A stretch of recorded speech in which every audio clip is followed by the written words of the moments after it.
So how have you been since we chatted last? Been pretty well. Been busy. Um, the season's underway. Top 14 season's underway. I had a daughter. It's all been merged into one. So it's been a busy last few weeks, but yeah, been loving it. Yeah, congrats on the arrival. Thank you. And you're still in Luxembourg? So at the moment, I'm back and forth between Lux and Paris. Because the birth was in Luxembourg, my wife stayed here, and then I would go back and forth. So Wednesday being a down day for us, I'm able to come in on Monday morning, get the train in, come back Tuesday night here, have Tuesday night, Wednesday night, go back on Thursdays, and sort of split my time between the two. Um, for the time being, it's working, and then once we're a bit more stable, then my wife and daughter will come over to Paris. Nice. And so what time in the morning are you getting the train at? It's a 4:30 wake up call, which used to be a bit hard, but I'm pretty much up at that time anyway now. So um, yeah, 4:30, and then I'll head down to the station for 6. So 5:59 and train very precise, and then it shoots me into to Paris probably around depends, it could be 8:50, um, depending a little bit on how it's all going traffic wise, and then head over to Stade Jean and yeah, we start the day. So Mondays are, if we played the weekend before, it's a bit of a later start. Thursdays are the earlier start, so I'm more under pressure to get from the station to the stadium in good time at rush hour. So yeah, that's the Thursday mornings are the challenging ones. Hectic, yeah. And what would a Monday, like a typical Monday, be like then when you get to the stadium? So what you get there maybe what 9:30 or something? Yeah, I get there about 9:30. Um, we'll generally would have had a review with the coaches about the game. Um, if there's some players there, maybe even have a sit down with them, have a coffee with them, maybe show some clips of the game, or talk about some clips that we've sent via WhatsApp or via Huddle, and then we're into the review meetings, and that could vary as far as the length. It could vary who drives it, whether they get the staff drive it, whether the players drive it, and then we'll have a sort of a light session, a sort of clarity session in the afternoon. So it's a lot of it is still based on getting guys right and getting them recovered for the weekend ahead, but as well closing the book on the weekend before that. Yeah. And so is there work to be done? Like probably is, but on a Sunday then. So if you play Saturday, team play Saturday afternoon, then what does Sunday look like? Sunday for us, I mean, for example, the last game against Bayonne, we played at home Saturday 5 p.m. and afterwards I probably stuck around the stadium until 11ish, just trying to go over the game, cut a few things that I can then send on to the players. Um, and Sunday will be more of the same, and then I'll just be looking at different things, and then I'll probably start as well. I've had a glance at the opposition for the following week. Generally, maybe starting on the Friday beforehand, so about 8 days beforehand. Um, and then if we get their most recent game, then probably watch some of that as well, and then just start looking at different areas of it. Yeah. And what kind of things would you be looking for when you're looking at the opposition? Because you're a skills coach, so you're a bit of everything, aren't you? Yeah, yeah. So I mean, I personally I enjoy looking at the individual, tendencies that players might have, whether it's defensive tendencies, um, ticks that they might have in attack that might, be a trigger for a play, or um, trying to understand how they think and how they play. I also look at the kicking game a little bit, restarts, look at their aerial skills, how they fare. What do their back three look like? Speed of their ruck ball. You could go down as many rabbit holes as you like, and then I suppose every game is slightly different, and they've all got their different stars and their different key men. So I generally start by looking at some of their key men, and then maybe I'll find something else along the way. Generally, you'll find something you probably didn't see, a few days before. So there's always something new to pick at. Yeah, 100%. And I love what you said there about looking for ticks or different things that the certain individual players have. And something that I used to do all the time with lineouts, watching opposition lineouts, I'd like look at the lineout caller and see like how he walks into lineouts and see what he's doing and who's he looking at, and when they go to a certain ball, what does he do beforehand, what does the hooker do. And because it's all pretty basic when you like anyone's line, you have your triggers or you have your ways of being, and that can, I remember just having a lot of success at times with that. You kind of can, what they're doing nearly, or it could be the same with I never did, but a 10 or a 9, or the way they set up as well. Yeah, no, I agree in the way, the mechanics of their kick, or whether they wind up longer for a long kick, and does that give us more time to charge them down? Where they like to stand, they like to play on the game line. Do they like to sit a bit deeper in the pocket? Depending where they are on the field. But yeah, it's interesting. I mean, I remembered reading a story.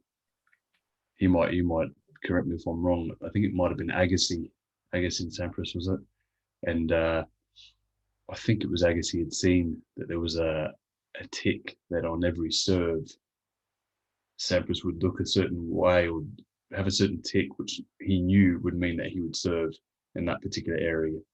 So every time he was able to respond, and he wouldn't do it, back to back to back, because he wouldn't want to give it away. He wouldn't want to know that he knew. And so ever since I read that story, again, I can't be 100% sure it was Agassi on him, Boris Becker against Sampras, but yeah, it got me really intrigued into knowing, the mindset of athletes, and like you say, everyone has a little something, whether conscious or unconscious. It's a little giveaway maybe. Yeah, I love that.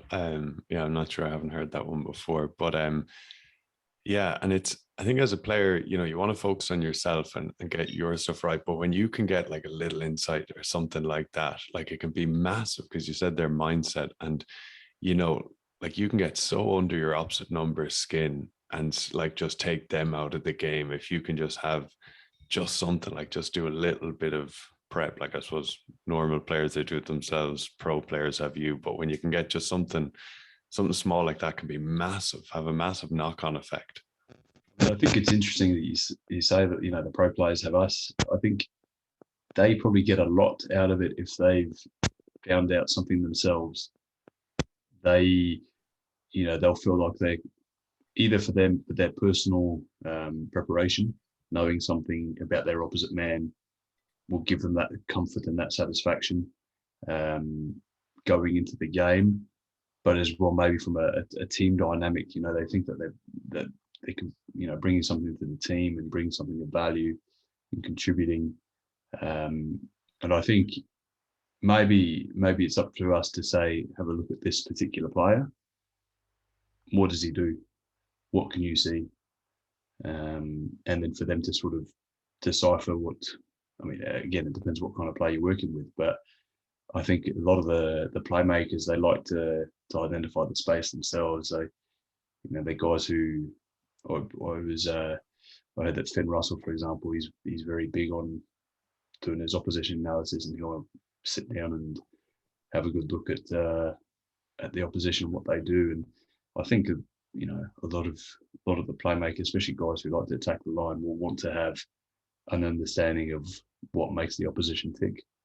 And I think, you empower the players to do that as well, by leading them in that direction. But I think it's a powerful tool. I know there's guys in the NRL that used to, I suppose sledging is a bit more common in the NRL, but they look up all the personal facts to be able to bring it out on the pitch and, like you say, get under their skin. So it's an art form, and I think it's another way of competing, and it's up to you to keep your cool if you're on the receiving end of it.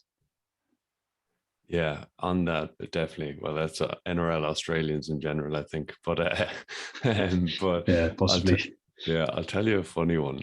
So Mike Rudder coached me in Lansdowne and back in Ireland, and he was the Irish 20s coach at the same time. And back when Luke McGrath, I think Dan Levy, a few of them were playing Irish 20s against Wales. No, against England. And Ross Moriarty was number 8 for England. And Mike knew his dad, played with his dad back in the day. And he said his dad's a hothead. He always used to get wound up and blow off or whatever. So his son could be similar. So he told the lads this, and then they found out some stuff like that. I don't know what exactly they found out about him, but he lost a head, and Yeah. he spear tackled Luke McGrath 10 minutes into the game, got a straight red card, and anyway got sent off. And I don't know how it went from there, but exactly what you're saying, and Yeah. got under his skin, and he lost the head. And yeah, funny one. I mean, it's we can say that the old cliche of rugby being a gentleman's game, or thugs game played by gentlemen. But when you're talking about competitive advantages, you look at other sports. I'd say the vast majority have that element to it, whether it's cricket, whether it's basketball, whether it's NFL, especially NFL. I mean, I don't know if they're that witty at their sledges, but it's more very direct verbals. But there's an element to it, I think, in every sport, and part of being, at the top of your game is not to be phased by things like that. And I look on the bookshelf behind you and I see names like Tiger Woods, and you're thinking guys like Tiger Woods, guys like Federer, you didn't see them phased when they were at the peak of their game. You didn't see them phased very often. No matter if there was grunting in front of Federer and they would try and throw him off that way, or they always stayed very composed. And I think that they gave nothing away, and that was partly what made them so successful. 100%. Yeah, you're dead right. And it is a part of it in that sense, and whatever the verbals are, but it's like it's showing dominance over your opposite number or opponent as well, in that if you can make them crack or break, because that's, like you say, the very top don't crack or break. And whatever way you do it, obviously within the laws of the game, or you do that, and yeah, that's being better. Yeah, no, I agree completely, and I think it's maybe something that's utilised more in other sports, but by starting from a technical and tactical point of view and what you can pick up from video, I think it's definitely a stepping stone into getting more personalised and getting to know your opposition man. Yeah, for sure. And I suppose it's different at the top level. There's so little, like, there's so much analysis. All teams are very similar. It's like marginal gains at the very top. At lower levels, you can definitely see things like, I remember playing Premier League here, and I was like, that prop is immobile. Let's go around the front of the mall. Just things that are just too easy. But yeah, you can have such you can have huge gains by finding those little things. Yeah, and I think the other aspect that helps at the in the professional game is that the guys know each other very well. If they've played in rep teams before, whether they currently play in rep teams, whether they've played alongside, you might get two former All Blacks going at it in a top 14 game. They'll know each other inside out because they played together at the Hurricanes and then played together at the All Blacks. But now they're playing against each other, so they'll know what each other's tendencies are. And the same guys from the French team going up against it, and maybe they played at the same club last year, and so we I suppose we rely on a lot of intel as well from guys arriving from other clubs.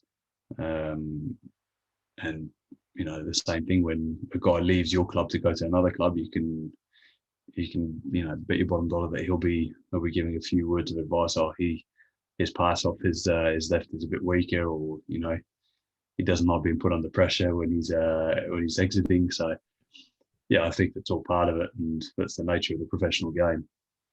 Yeah, 100%. And you mentioned there like All Blacks, and a lot. There's not as many foreigners in the top 14 now as there was 8 or 10 years ago. But are there a lot of or many just English speakers or people who don't speak French within Stad at the moment? This year there aren't that many. The foreigners have got a basic understanding of French. I suppose we're in a position where we have Paul Gustard as well, who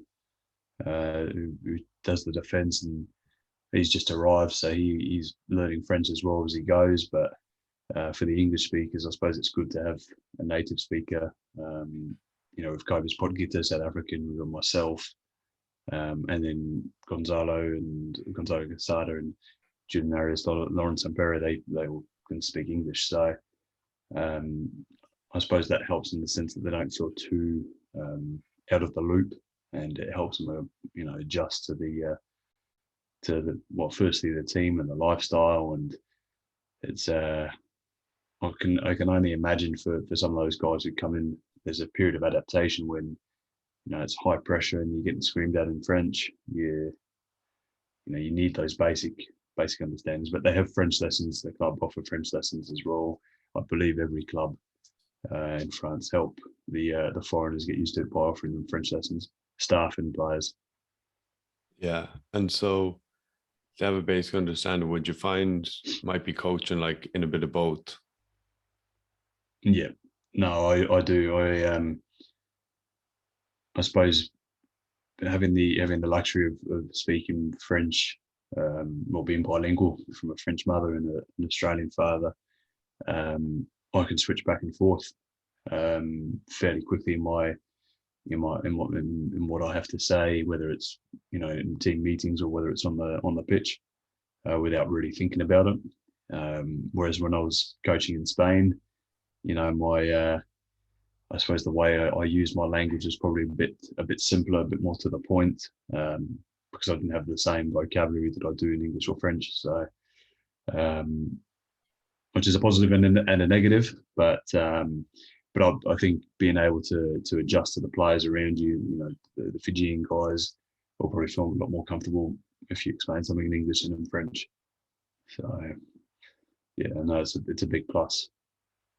Yeah, challenging for those boys. Like I think English could be their second language. And so yeah, not easy. Like, all these different things that sometimes you're watching a game and you could be thinking like, oh, why is that player not whatever? Or like there's so much that could be going on behind the scenes. Like I say, a player could just have arrived this season. And I know in France there's short pre-seasons of 5 weeks or whatever. And it's like they're trying to pick up a bit of French. Their English is their second language that they're being half taught in, and then it's like thrown in at the deep end. Like it's not easy.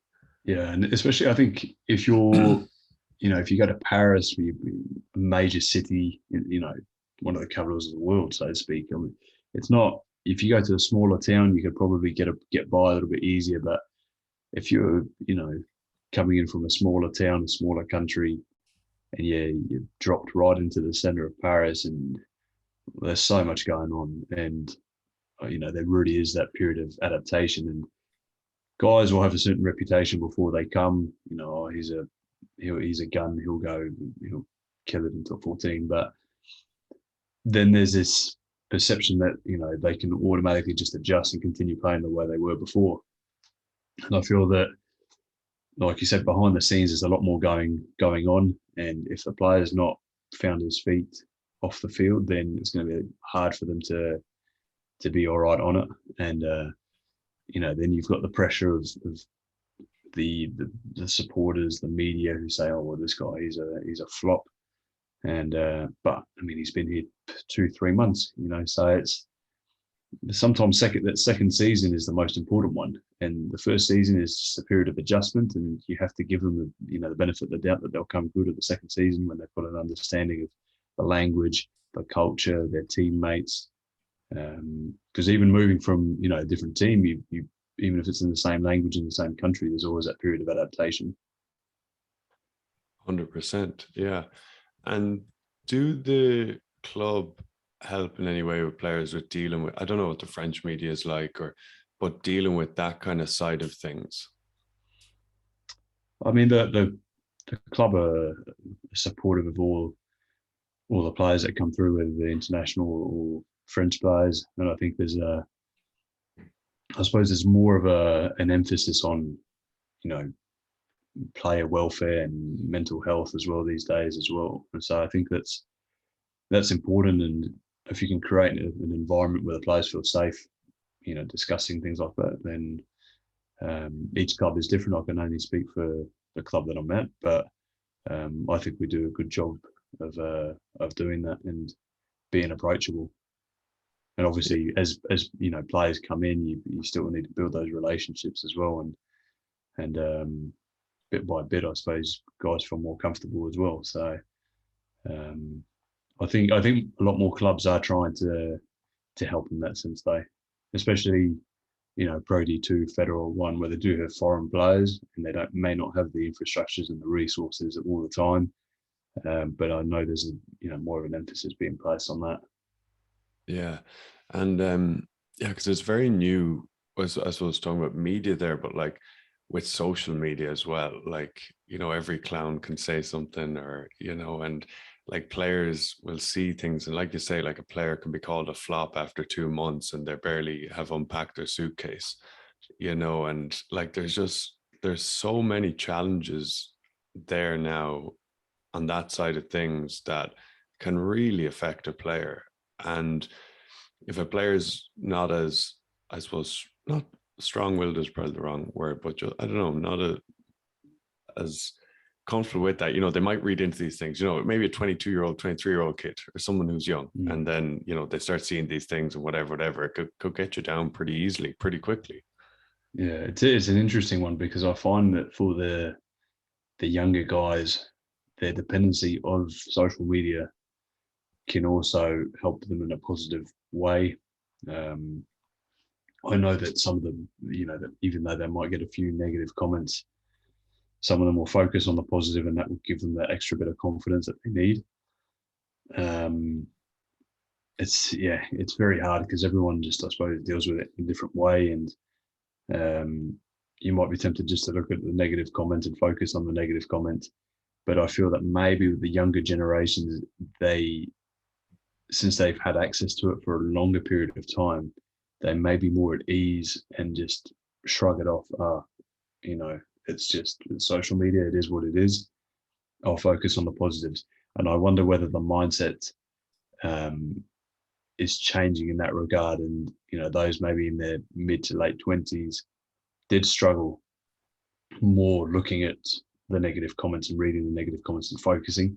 Whereas the younger guys are just like, well, hopefully their confidence is, there, that they just shrug it off and they go, well, it's just a keyboard warrior, just a troll, and just crack on. But I guess time will tell. Time will tell with that, because the influence that it can have. I know that the NBA coaches were struggling to get guys off their phones in between quarters, because they'd be checking social media to see what people were saying about them. So it's a tricky one. I don't know if there's any one way to control it or to curb it, but I think time will tell as to how we as coaches help players through it, or guide them through it, and how players and athletes in general, use social media. Yeah, that's a brilliant point you make, in that people, I think we're similar age, our age, like definitely would have focused on negative things more so. And I think humans in general, we are more inclined to focus on negative, and that's why the news is just always negative. It's everything that's wrong because it grabs our attention. versus the good stuff. But yeah, like you say, those younger people have grown up with it, so they get it. Well, there's a good chance, like, and that makes perfect Yeah, sense that they understand it better than we do. I think sometimes there's an arrogance. We think as we're older that we know things or whatever.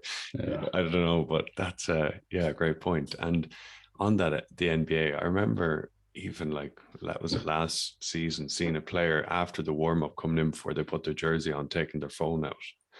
I was like, the other coach said, put your phone away, like, you know? yeah. Some sports I think are probably very different in that regard. Rugby still is quite old school, but I'm sure it'll be changing.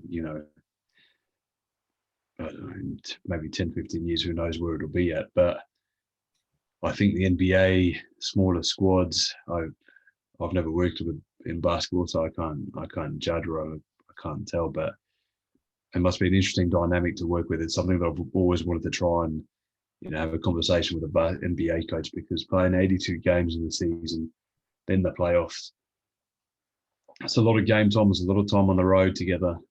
It's a small group.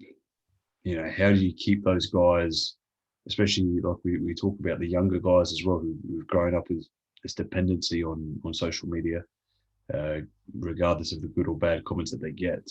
But it's a dependency, and it's you can't just come in and change everything, because like I said, the season's so long, and you need the buy-in from the guys. So yeah, it's something that I've asked myself many times. I've not had the opportunity yet to do any professional development with any NBA teams, but it's on my bucket list. Hopefully, one day to be able to do that. Yeah, good. That's very good. Let me know when you get that conversation, save it and Yeah, send it out, because yeah, like a lot of high performance as well, be it individual or team, is blocking out the outside noise. So whether it's good or bad, like you can't get high on the good stuff or too low on the bad stuff. It's just all noise, and it's not associating with that, and but like you say, those players are there all the time, younger players on social media. So like they're it would nearly have to get in. Like it's easier when you hear of coaches 20 years ago saying, don't talk to media or don't talk to that guy or read his article in the newspaper. But it's interesting. That's a good one. Yeah, I how think I they think do it. I think coaches now are probably smarter about it, and they can use articles in the media to their to their advantage. It could be the us versus them mindset. It could be the circle the wagons. This is our sort of house, our domain. Um, so I know some coaches play off that, and I suppose there's even in rugby, a lot of some international coaches will play off that as well, and just prod the media, hoping for the reaction that they want, in order that something that can get the players firing as well. Um, but it's I suppose that comes with a lot of experience as well of handling the media. Yeah, obviously Eddie Jones is the master. Yeah, He's yeah, so good. agreed. He's so good. I love him. Yeah, I think there's guys like that who will go into a press conference and know exactly what they want to get out of it, even though it might seem off the cuff, and his responses might come out as if he's just having a conversation. I think he probably goes in knowing what he wants out of it. 100%. Yeah, 100%. And yeah, I listened to his two books, and yeah, he says it how he knows that he's talking to his players through when he goes into a press conference, because their wives or parents or siblings or friends will be telling them what Eddie Jones is doing or whatever. It'll get to them. Exactly. And so that's I suppose the power of it, the power of the media. Maybe not social media, but definitely traditional media. Yeah.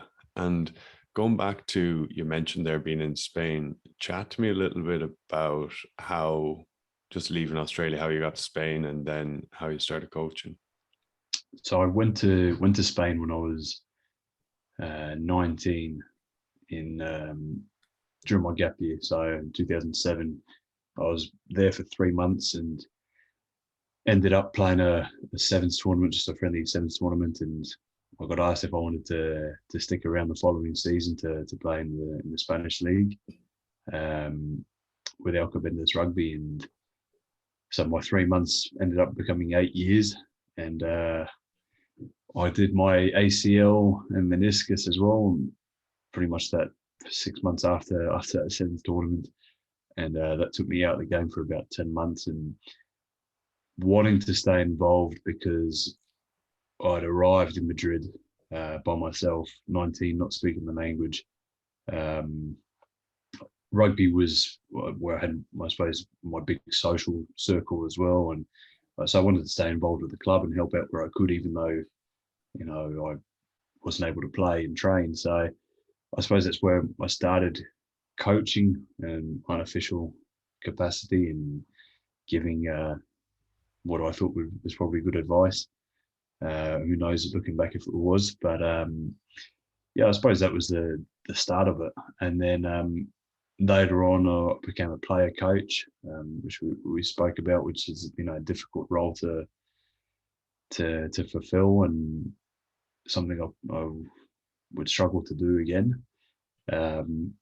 And then an opportunity came during the financial crisis. There was a 40% unemployment in Spain between 18 and 35-year-olds. So I looked for greener pastures, and I found a startup company in New York, and I started working in marketing there. This is 2011, 12, and I worked with the women's sevens in Houston, the inaugural sevens tournament there, basically as a liaison officer. I just applied, and a mate of mine sent me the USA Rugby link, and so I was down the road, obviously Houston, New York, not quite next door, but I was in the same country, so I applied and I managed to get the role for the week. And then once I was there, I was just back in the rugby circle, and I got the itch again to be back in that kind of environment.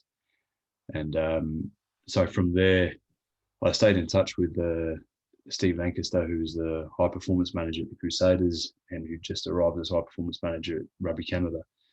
And told him if there was anything ever came up, then I'd be willing to relocate. The next day, pretty much. And it took about 6 months, but he reached out and he said we might have an opportunity as a national programs assistant, and that basically entailed being everything from an analyst to an assistant to the manager on tour to picking up players from the airport, the sevens players when they come back from the circuit. And yeah, I was a bit of a jack of all trades, but it was good because it gave me exposure to everything, and I was back in the fold, so to speak. So that carried on for 3 months as that, and then I was asked to go to the Women's World Cup in 2014 as the performance analyst, and then working with Francois Ratier. He and I had a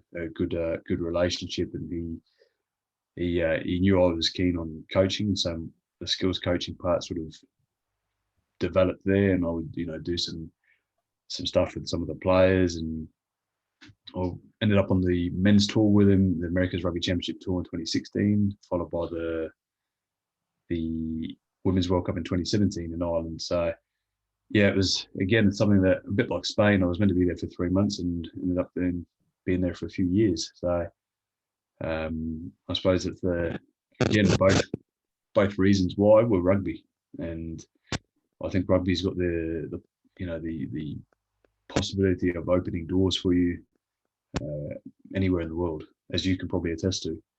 But I think it's something that's powerful, and even if you're a former player or you just want to play socially, I think it can open all kinds of doors and help you build a great network. Yeah, 100%. That's brilliant. And yeah, you're dead right. If you're open to it, yeah, there's so many possibilities everywhere. Yeah. And chat to me a bit at the start. When you started out coaching, I remember starting coaching, and it's not easy. Like I was playing, and then I started coaching under 17s back in Ireland, probably like 8 year, I don't know, 80-ish years ago. And I remember being like freezing and being like, oh, and how did you find it in a foreign language? So when you're in Spain, Um, so doing it in Spanish in a foreign language, I think, is a great test for any coach, because you, like I said before, you don't have the vocabulary. You can't mix your words. You're more to the point. You're more direct without coming off as, brash in that sense, because the players around you understand that you're a foreigner and that you're doing the best that you can. Um, so I think in that sense that the message gets through a lot more directly, and um, it does have its, when you have to have tough conversations, it's hard because you can't always express yourself the way you want to, um, predominantly off the pitch. But when you're on the pitch, I think it's a, it's definitely helpful. And then as far as the coaching style, I guess when we start out, we coach what we know, and what we experienced from the guys who coached us, and so you sort of emulate that style without really realizing, you know, necessarily that whether it's your own style of coaching. And once you understand and you get a bit more experience, then you start, or at least for me, I would pick a few bits and pieces from different coaches that I encountered. But when I first started, you you didn't really know the ins and outs of coaching.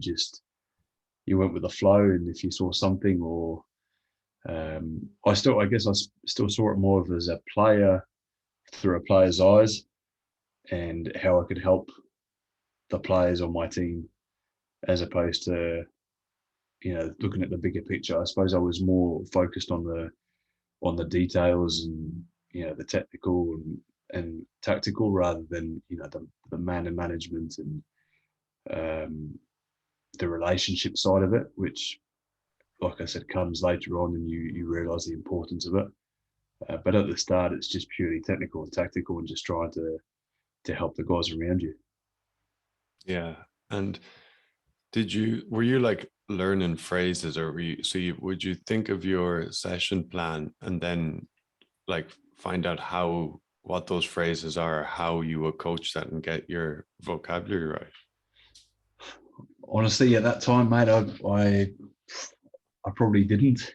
I'd write down the session. I'd do my session plan, um, but then I'd probably rely on a player that would speak English to translate live if there was Yeah. something I couldn't get across.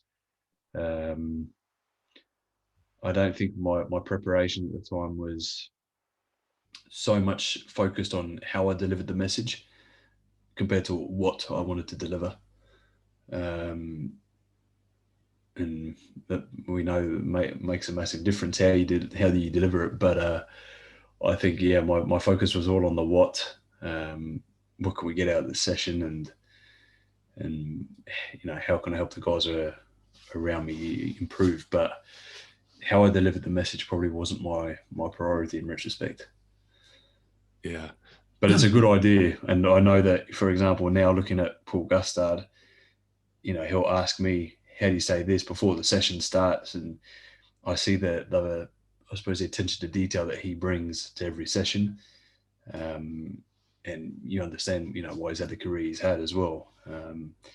But I assume it was the same when he went to Benetton in Italy, and those words, those key words that he would need to use before a session or in a meeting, he would already have a grasp. Yeah, because no, just thinking about it, it's like it'd be scary for me. Like, if I went out and like didn't, I know a bit of French, but like if I went out to Spain or Italy or something, like I'd be like, what? Like it's so I'd want to have those stuff just so that I wouldn't be literally not able to say a word out there. Yeah, yeah, it's daunting, but like I said, you've probably got the empathy of the players because you are the foreigner, and they know Mm, that you're there. Especially, for me, when I was 19 or 20 years old, so I was super young, and I was injured, and they already knew them as their teammate. So I probably had, I suppose, an easier time doing it. But they knew that I was there just because I wanted to stay involved and I wanted to help them. Um, I wasn't, getting paid for it. I wasn't getting anything out of it. I just wanted to help, and so I suppose they understood that. And in any grassroots program, if you go to another country and you just want to help, and they want to the the guys and the girls who are playing, they just want to get better. And I think if you go there with that open mindset and you go, right, well, I don't speak the language, but you feel comfortable enough that you could go to China tomorrow and go, right, they just want to learn, they just want to get better. I'll try and dumb it down as much as I can from my own personal, perspective, even though I don't, maybe say 2 words in Chinese, but that'd be it, you know. I think it's a great challenge. It's a great sort of test. Even if you go on holiday somewhere and you just look up your local rugby club and offer them lend a hand, and then just put yourself in that scenario, put yourself in there and see how you go. Yeah, it's a good one for sure. Definitely, yeah, just jump in and help out somewhere. And Yeah, it's a great point you make as well about what you're doing, taking the stop thinking about yourself and think about them. So they think about like they just want to learn. So stop worrying about yourself so much about like, oh, will I look silly here if I do this or that or whatever, whatever, and just think about helping them. And it's far easier then. I think that's right. If you're in the professional game, it's different because eyes are on you. You're there for a job. You're there, for a reason. You've been picked. You've been hired for a reason by other people than the players. So there's it might be different in that sense, but I'd say the vast majority of amateur clubs, they'll will welcome the help. They'll be wanting to get something out of the session, especially if they've only got 2 to 3 sessions a week. Um, you get a different voice. You get someone else's experience. There's always something you can have, and I feel that players at grassroots level are going to have a more open mindset because they know that they don't know it all. Um, I mean, just like the coaches, I suppose, if you have to have that exact same mindset, even if you are at the top of the game. But it's a different approach. If you're at the grassroots level, you still have levels to your game you can add. And so any bit of information, at least for me when I was a player, if I could pick a bit of information from different players, from different coaches, I would do it. Um, but I think that's everybody is different in that sense as well. But I think at one point in your career, you do realize that, hold on, there's something more that I can get because I won't be able to know it all by myself. Yeah, for sure. For sure. And so after then, when you left Canada, you're with Rugby Canada, and then you went to Luxembourg. Talk about then. So you just got involved with the national team there and then a club side there. Yeah, so the my wife ended up finding a job here in Luxembourg, which is why we came here. And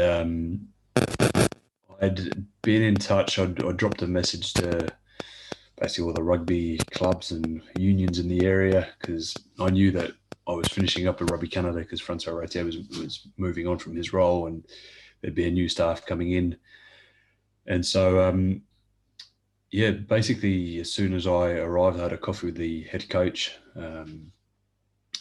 Jonathan Flynn, who, funnily enough, has just started a role in Spain at Alcobendas as a Scotsman who speaks French but doesn't speak much Spanish. So it'd be interesting one to talk to see how he gets on this season, coaching in a different language. But um, so I started working with them with their men's program, the 15s and the sevens programs. And after the first year, I got asked if I wanted to help with the club that played in the Bundesliga in the German competition. And I through that I met Kobus Potgitter, who at the time was the director of rugby at the World Academy, who was I suppose it was the home base of Heidelberg Rugby, who qualified for the Challenge Cup and were on the up in German rugby, and he was also the head coach of the German setup. And so he he then moved on to Stade Francais, and so it's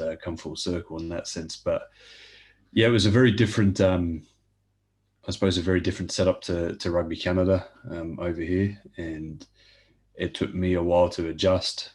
First to the player numbers, to the mindset.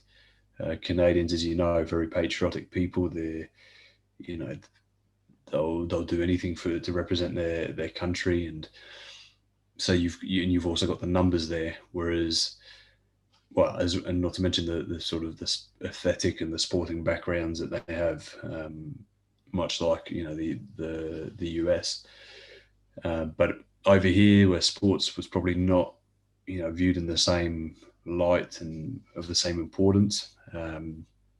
People came to Luxembourg for work and then decided to play rugby, as opposed to came here to play rugby and then worked on the side. So I had to adjust, and I felt pretty, I suppose, pretty lucky that in retrospect I was able to work with, a tier three nation like Luxembourg, because I was then able to say, well, I've seen the difference from a tier two nation to a tier three nation to a tier one nation when I was working with France.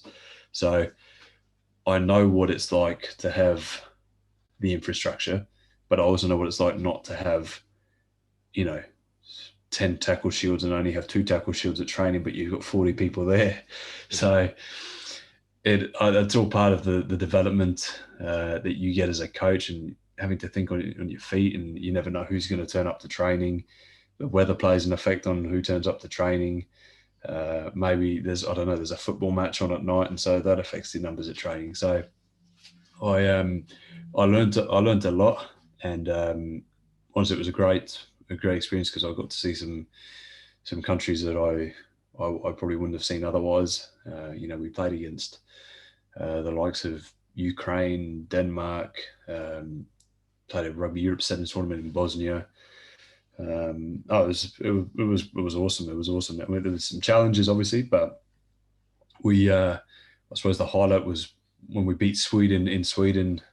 We were one of World Rugby's biggest climbers.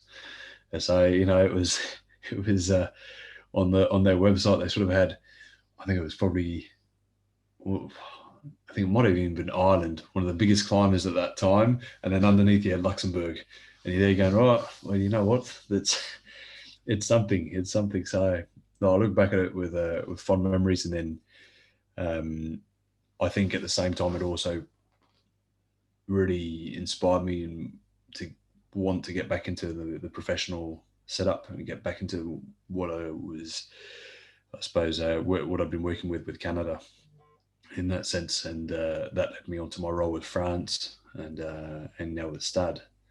So yeah, no, definitely a time that I was fond of though. Nice, brilliant. And something I find interesting there. So you kind of said that kind of lit the fire. You wanted to get back into the professional game. So you first up decided in your mind, or decided yourself, this is something I'm going to do, and then how did it happen, or how did it happen, or Yeah, I mean, I realized when I was in New York and I didn't want to go back to that startup company after doing the week in Houston, that was something that I wanted to pursue, and I wanted to give it a crack. Like, I had no idea where it would take me. I wouldn't have, like, there's no way I would have thought that it's taken me where it's taken me. And I suppose that was the unpredictability of it, and maybe the risky side of it is, that everything was 3 months at a time sometimes, and then you get into the professional game and it's, short-term contracts anyway, or 2 years, if 2 years is a good contract. So there's always this sort of instability to it. But in New York, I realized I want to get back into the sporting environment, and into the rugby more specifically. But when I was in Luxembourg, my, I suppose, desire to coach on a daily basis was, that's why in my second season, I went had the national team and the club, it actually gave me a few extra days of coaching a week, and I loved it. So Mm. I realised how much I missed it, and it was tricky because in the region there's no professional setups, not even on the French border. There's the east of France is probably the weakest, rugby area in France. So it'd been different if I'd been, in the Spanish border, the southwest. There's all kinds of clubs I could have gone to there, and seen if I could get a gig there. But yeah, it was just something that just an urge, and I wanted to get the feeling, I suppose, the adrenaline that I'd experienced. Firstly in 2014 when we played in Paris, the World Cup, played World Cup final against England, and we played a World Cup semi-final against France. And funnily enough, it was at Stade Francais Stadium, so again another full circle there. But when it was a packed house and we won it, and yeah, the emotions and the adrenaline were just something else that I'd never experienced. And I think it was probably just a desire to get back, from a selfish point of view and experience those highs.